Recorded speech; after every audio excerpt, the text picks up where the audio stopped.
First off, I'm Ian Madigan. I'm currently transitioning from professional rugby. I'm not as professional as some of the speakers here today, so I'm going to have this iPad to help me out.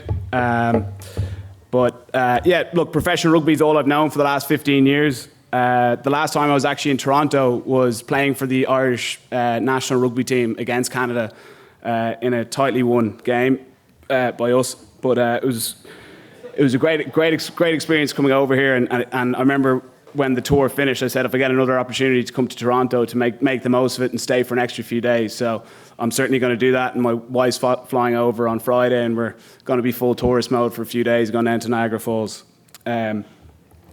Before introducing Army veteran Eric McIlvenny, Rachel has kindly asked me to share what it has been like transitioning from professional rugby into the world of e-commerce. Being honest, it has been full of a lot of challenges, but I've realised that, when I realised that I could, use the same approach that I used when I was playing professional rugby in the world of e-commerce, it's become a lot easier. And it's, a large part of it becoming easier is down to people like Rachel, who takes, time out of her week to sit down with me and, set goals and talk to me about what good partnership managers are doing, like Hannah from Loyalty Line. And then I've also been very lucky in the business that I'm working in Dataships. A good friend of mine, Michael, is the CEO.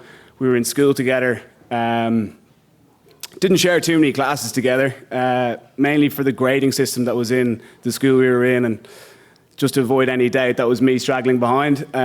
Michael was, certainly the brains behind the operation, and my team leader, Sue, who's our very own glue in the company, has been unbelievable for helping me with my transition. So I just wanted to talk a small bit about my playing career and how the principles that I've used when playing professional rugby have helped me out in moving into the world of e-commerce and partnerships. So I played my first professional game in 2007 and 2008 season, and over the following 15 years, I've played over 300 professional games, winning the top club and international trophies in Europe and representing Ireland in the 2015 World Cup.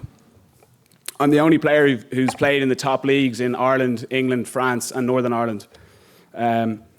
So as I touched on there, I was lucky enough that alongside my playing career, I invested in a company called Dataships back in 2015, and it's been an incredible experience. And as an athlete, to have a focus outside of the game, when it is a roller coaster as a professional athlete, to have that focus outside of the game has been huge for me. That's the end of the Dataships plugs, Rachel. So just thought I'd get that one in quickly. So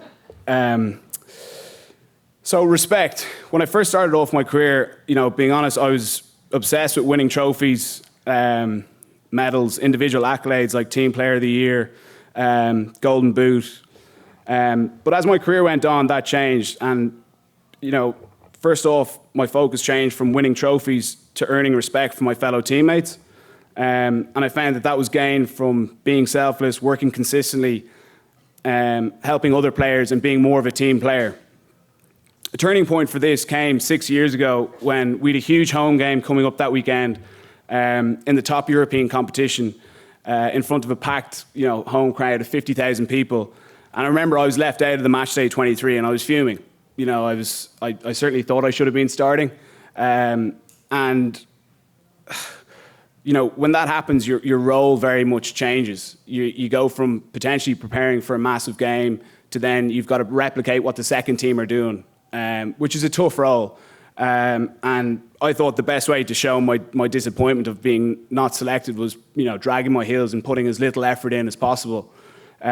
So off the back of, a pretty terrible personal session by me, I remember getting pulled aside by, a good friend and real stand-up guy, Greg Jones. And originally I thought he was going to, ask me, was I okay? And he just straight up said to me, the effort and energy I put into that session just simply wasn't good enough.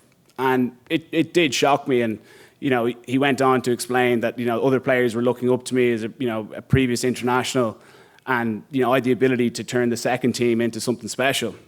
So I needed to change my mindset, and from that point on, I was going to give 100% regardless of what team I was in.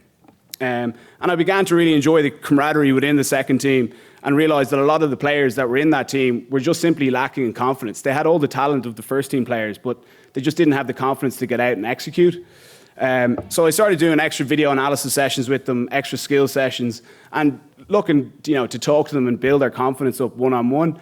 And very quickly I saw the tide turn, and the second team created this real bond and ultimately had a tighter bond than the first team and started to beat them in training sessions. And when that happens, players from the second start getting promoted into the first. And I took a lot of personal satisfaction from that. And then when I did get picked in the first again, I said to myself, well, don't take it for granted now. I'm coming towards the end of my career. Anytime I do get an opportunity with the first, let's make the most of it. And I had a greater respect for the entire squad and how they operate. So visualization has been a huge part of my career, or manifestation, as I've learned. It's what it's called this side of the water. So it was a new tool in professional sport 15 years ago. And when my sports psychologist, N. McNulty, suggested it to me, I was a bit apprehensive. But I was willing to give it a go. And he started off by doing the commentary. So we'd be in his office and he'd be doing the commentary of a defensive play happening, and I'd have to try and visualize it. Very little detail in it. But in time, I learned to do the commentary myself, and then steadily I got more and more detailed and more graphic.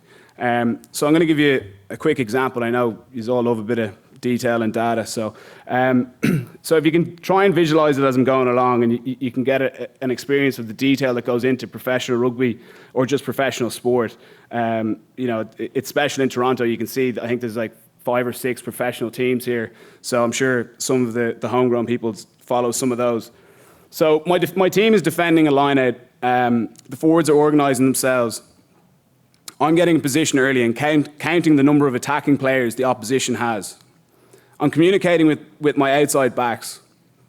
I've got yellow boots. I need the forward inside me to take a step forward, so I can have him in my eye line. Just when he's making a tackle, I can adjust in or out. I say to him, step forward. Nobody runs through us. He doesn't look at me, just gives me a thumbs up. The ball is sailing through the air, and the opposition forward climbs high to win the ball. He throws it down to the scrum half. He throws out a long pass to the out half. I glance in at the ball and then glance back up in front of me to see the attacking formation is changing. The ball is then passed to the 12. This is my man. I call, I've got ball. I'm ready to tackle him, but he decides to pass the ball on. It is now my job to cover the inside defender who's defending outside me. I call out, I've got your inside. From my video analysis, I know their number 13 is now in possession, and he's got a sharp left foot step. So I'm staying high on the inside, and as he approaches the defensive line, at the last moment, he steps back into me. I dip at the hips and launch into him as hard as I can. Whack. I'm now on the ground. I'm trying to roll away as fast as possible. I hear the whistle blow, and we've won a turnover. As I'm getting picked up off the ground, I'm thinking, next job. Get the kicking tee on. I'm kicking a goal. 2 deep breaths. I need to get my heart rate down. So as you can see, visualization has become a powerful tool for me when I was playing. And when I was in peak flow, it was literally like deja vu. I felt like I'd already played the game. And it was so easy, and it was nearly like the game was in slow motion. I knew what other players were going to do. I knew what movements they were going to make. And I knew what they were weak at when I was attacking, how I could manipulate them. And I've been able to transfer that over into my professional career with Dataships, and I'll touch on that slightly later. So presentation is a huge part. As I'm presenting here, I'm probably one of the most nervous I've ever been. But presentation, professional sport is effectively preparing all week for a big presentation on the Saturday. And that's ultimately what we're judged on by the media and by our supporters. So there's a huge amount to cover within a week, reviewing your performance from the previous week, preparing how you're going to attack, defend, the kicking strategy, line out, scrums, strength and conditioning, skills, goal kicking, recovery, rest, nutrition. It can sometimes feel like there just simply isn't enough time within the week. Delegation is key, and I, as an out half, I'm the leader of the strategy, mainly in attack, but partially in defence. So I'd be presented with large parts of the above, and I'd have to consume that data, fine-tune it, and then bring it onto the training pitch and physically get all the setups right to then set us up going into the game.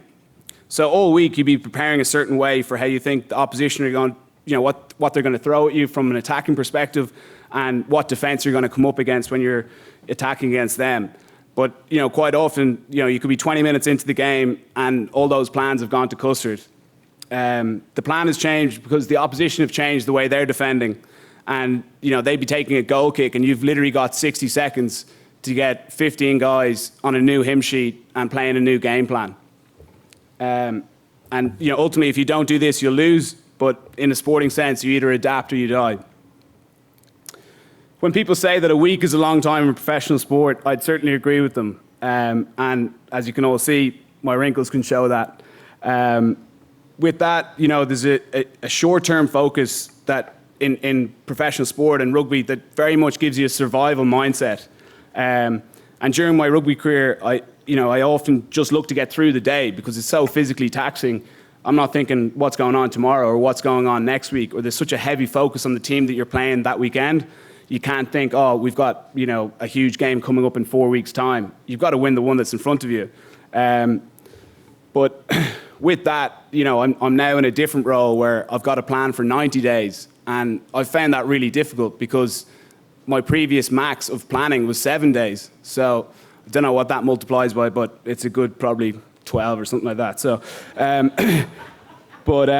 yeah, and how that translated when I was on, a sales call or a partnership call, I just simply wouldn't have the patience. I'd want to get the sale over the line there and then. It could be the first call, and I want them to sign the dotted line, get the software inputted, but I was effectively just puking all over them. And I learned slowly, and Rachel's really helped me with this. Is you've got to build these relationships and nurture it, and maybe the conversion of the sale or a successful partnership could come 6 weeks or 3 months down the line. So some of the other areas that I've been able to transfer from playing sport is largely around teamwork, winning together, and more importantly, losing together.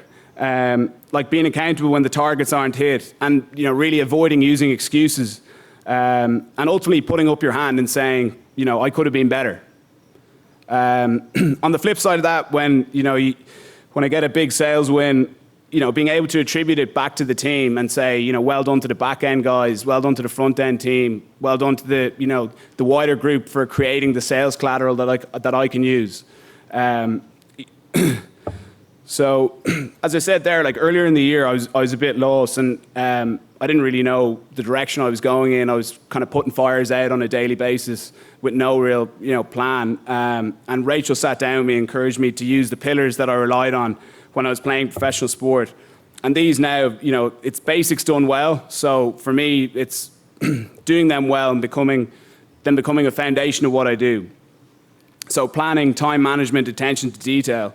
Then it's trusting my instincts, which, as a player was my favorite phrase. And I say it to all the young players now that I'm mentoring, trust your instincts. They're good. That's why you're in this position. And it's no different for me now. If the research has been done and you think you're going to do a deal with a good person, like Rachel or Big Kev out the back there, pull the trigger on it. Don't dilly-dally. You got to back your instincts. We're all smart people in this room. And then visualization, as I touched on, I used it in sport, traveling on the team bus to a game before I went to sleep. Now I'm using visualization for public events like this, public speaking. I'm visualizing myself clinging onto the podium last night before I went to bed, visualizing the faces I'm going to see in the room.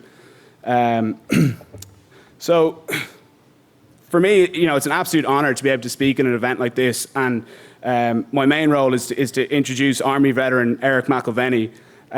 So while Ireland has very much been a peacekeeping nation since gaining our own independence, we all know that Ireland has very close ties with America and Canada. And on a personal note, some of the best coaches I've had have been ex-military, and they've taught me incredible, life lessons and values. And one of my favorite one of those is a game plan is great until the first shot is fired.